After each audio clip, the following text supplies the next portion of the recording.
గోదారి కిట్టయ్య. ఈడికి ఎగసెక్కాలి బాగా ఎక్కువ.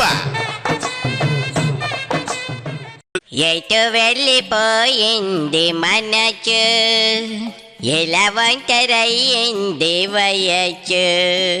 ఓ చల్లగాలి ఆచూకి తీచి కబురియలేవా, ఏమైందో ఏమైంది. ఒరే ఓబు, ఏట్రా నీ మనసు ఎటు వెళ్ళిపోయింది? ఎటు వెళ్తుంది? పదే పదే ఆ పశువులు కొట్టడం వైపా, లేదంటే ఆ పంపు షెడ్లు వైపా? నేను వెళ్ళి ఎతికి తీసుకురానా? నీ వేటకారాలకు ఒక దండం కట్టమయ్యా. నీ కళ్ళెప్పుడు నా కోసం అక్కడే వెతుకుతాయా ఏంటి? నా మ్యాటర్ పక్కన పెట్టమయ్యా. నా మనసు గురించి కాదు గానీ చర్చల మనసు మాత్రం లోకేష్ బాబు ఎక్కడున్నాడు అని పదే పదే వెతుకుతా ఉంటా ఉందట. బాగుందిరా వీళ్ళ వరస. లోకేష్ ఏమైనా వీళ్ళని అడిగి వెళ్ళాలా ఏటి? పాస్పోర్ట్ ఏమైనా కోర్టులో సరెండర్ చేసిడా? కోర్టు పర్మిషన్ ఏమైనా అవసరమా ఏటి? ఆయన వెళ్ళాలనుకుంటే వెళ్తాడు, రావాలనుకుంటే వస్తాడు. దానికి వీళ్ళకెందుకురా అంత ఊలుకు? 6 రోజుల క్రితం నుంచి లోకేష్ కనబడడం లేదని, ఆచూకీ లేదని వైసీపీ కచేరీలో తెగ మద్దన పడిపోతున్నారట కదా. వీళ్ళకి గుండెల్లో రైలు పడికెడుతున్నారు ఓబు. లోకేష్ బయట దేశాల్లో సరదాగా ఉన్నాడో, లేక మన రాష్ట్రం కోసం ఏమైనా పెట్టుబడులు తెచ్చేందుకు పక్కాగా ప్లాన్కి ఇస్తున్నాడో అని వీళ్ళకి కంటి మీద కునుకు లేకుండా ఉండడం లేదు. ఆయన ఒక్కసారిగా దిగి మళ్ళీ వీళ్ళ అరాజకాల మీద దండెత్తే ఎక్కడ దాక్కోవాలో అని సజ్జల బ్యాచ్ ఇప్పుడే దారి వెతుకుంటున్నట్టు. అదే కదమ్మయ్యా, వీళ్ళకి చెప్పకుండా వెళ్తే అది ఏదో గుట్టుగా చేసే రాజ్య ప్రయాణం అని రాసి చేస్తున్నారు. సర్కారు పని మీద వెళ్తే అది అందరికీ తెలుస్తుంది. అది సొంత పని అయితే ఎవరికి చెప్పాల్సిన అవసరం ఏముంటుంది చెప్పు. నిజమేరా, అయినా సజ్జల బ్యాచ్ కళ్ళు ఎక్కడ పెట్టుకున్నారో ఏమో. లోకేష్ చంద్రబాబు విశాఖలో క్రికెట్ దిగ్గజం భారతరత్న సచిన్తో కలిసి ఆంధ్ర యూనివర్సిటీ 100 ఏళ్ల పండుగ కార్యక్రమంలో ఉంటే ఏళ్ళేమో ఇంకా లోకేష్ ఎక్కడన్నా వెతుకుంటున్నారా? 6 రోజులు కనబడకపోతేనే వీళ్ళంతా ఇంతలాగా అదిరి పడుతున్నారంటే లోకేష్ రెడ్ బుక్ పూర్తిగా తెరిస్తే వీళ్ళ పరిస్థితి ఏంటి భయ్యా? మాట కాదురా అది, వణుకు.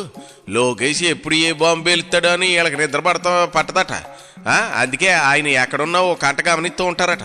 ఇప్పుడు వారం కనిపించకపోయేసరికి ఒక్కొక్కరికి ముచ్చెవట్లు పోసేస్తాయి, ఎకరాలు తడిపేసుకుంటా ఉన్నారు. వాళ్ళు చూసేది చాట్కి టీవీ, అందులో చూపించరు కదా. అందుకే చిన్నబాబు కనబడడం లేదని వాగుతున్నారు. అసలు లోకేష్ ఎక్కడికి వెళ్ళినా వీళ్ళకి ఎందుకు అంత కడుపుమంట? లెక్క పెట్టుకోక ఏం చేస్తారు?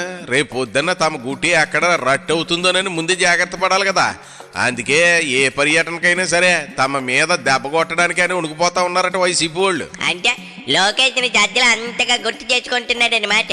పాపం వారం నుంచి వేళ్ల మీద రోజులు లెక్క పెట్టుకుంటున్నాడంట. కుదిరెక్కడ్రా, సచిన్తో కలిసి ఏమైనా కొత్తగా ఎత్తులు వేస్తున్నారేమో అని మళ్ళీ ఇంకో గీతం అందుకుంటారు. వీళ్ళ టెన్షన్ ముందు ఆ సచిన్ కొట్టే శిక్షలు కూడా సరిపో. మరి విశాఖలో సచిన్తో కలిసి నవ్వుతున్న ఫోటోలు చూసికైనా చర్చలకి కుదురు పడుతుందంటావమ్మయ్యా?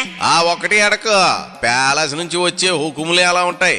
ఎవరైనా బయట తిరుగుతున్నారంటే తమ కేసులు ఎక్కడ బయటకు వస్తాయేమో అని భయం అంతే. భలే చెప్పమ్మయ్యా. చివరాఖరికి నాకు డౌట్ కొట్టేస్తా ఉంది. లోకేష్ ఎక్కడికి వెళ్ళినా ఈ వైసీపీ వాళ్ళు ఎదురుగా ఎందుకు గోడచారులను పంపుతారు? లోకేష్ స్పీడ్ ముందు వీళ్ళ గోడసార్లు ఏం చేస్తారా? నువ్వు వెళ్ళి నీ పని చూసుకో. ఈ పాటికి ఆ ఫోటోలు చూసి సాధ్యలు ఎలాగో షాక్ అయి ఉంటాడు. నీకు అన్ని ఇట్టే తెలిసిపోతాయి కదమ్మయ్యా, అందుకే నిన్ను అడిగేది. షాక్ అయితే పర్లేదు, గొంటి తట్టు పెరిగితేనే కష్టం. అక్కడ గుండెలు ఎక్కడ ఉన్నాయిరా? అన్ని పాషాణాలే, ఏం కాదులే. నువ్వు వెళ్ళి నీ మనసు ఎక్కడికి వెళ్ళిందో కనుక్కో. లేదంటే మీ ఆవిడతో కలిసి నేనే ఎతకాల్సి వస్తుంది నీ మనసుని. ఆ పని చేయమాక బాయో, నా గొప్ప కొల్లేరైపోతుంది, నేను వెళ్ళిపోతున్నాను. గోదారి కిట్టయ్య. ఈడికి ఎగసెక్కాలి బాగా ఎక్కువ.